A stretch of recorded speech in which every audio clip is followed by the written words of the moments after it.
கூட்டணியிலிருந்து திமுக விலகி இருக்கும் நிலையில் அந்த இடத்தில் தாவேக வந்திருப்பதாக இந்தியா கூட்டணியில் உள்ள முக்கிய கட்சி வரவேற்றுள்ளது.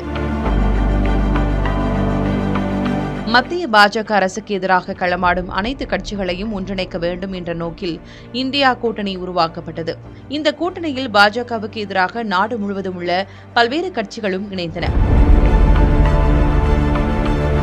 இந்த கூட்டணியில் பல்வேறு சிக்கல்கள் எழுந்த நிலையில் அதனை எல்லாம் சரி செய்து இப்படி ஒரு கூட்டணி உருவாக்கப்பட திமுக ஒரு முக்கிய காரணமாக கருதப்பட்டது.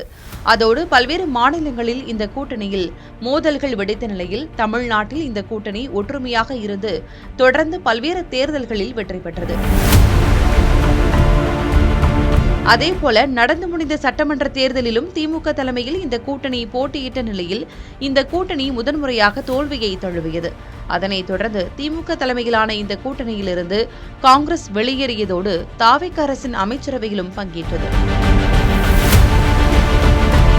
கூட்டணியிலிருந்து காங்கிரஸ் வெளியேறிய நிலையில் திமுகவின் மூத்த தலைவர்கள் பகிரங்கமாகவே காங்கிரஸ் கட்சியை விமர்சித்து வருகின்றனர். இதனிடையே வரும் ஜூன் 8ஆம் தேதியன்று டெல்லியில் நடைபெறவுள்ள இந்தியா கூட்டணி கட்சிகளின் ஆலோசனைக் கூட்டத்தில் திமுக பங்கேற்காது என்று திமுக அறிவித்திருக்கிறது.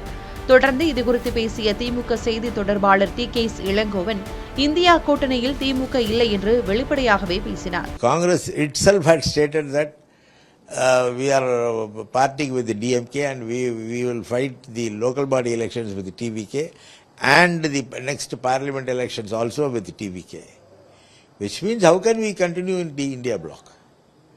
That is why we said we are not going. இந்நிலையில் இந்தியா கூட்டணியில் திமுகவுக்கு பதிலாக தாவேக இடம்பெறும் என உத்தவ் தாக்கரேவின் சிவசேனா வரவேற்றுள்ளது. இதுகுறித்து பேசிய அக்கட்சியின் நாடாளுமன்ற உறுப்பினர் சஞ்சய் ராவத் இந்தியா கூட்டணியில் திமுக விலகியிருக்க தொடங்கியுள்ளது. ஆனால் திமுகவுக்கு பதில் தாவேக என்ற புதிய கட்சியை பெற்றுள்ளோம் என்றும் வேறு ஒரு கட்சி எங்கள் அணிக்கு கிடைத்திருப்பதாகவும் அவர் கூறினார். இதுபோன்ற சூழலில் இந்தியா கூட்டணியின் அடுத்த கட்ட செயல்பாடுகள் எப்படி இருக்கும் என்ற எதிர்பார்ப்பு எழுந்திருக்கிறது.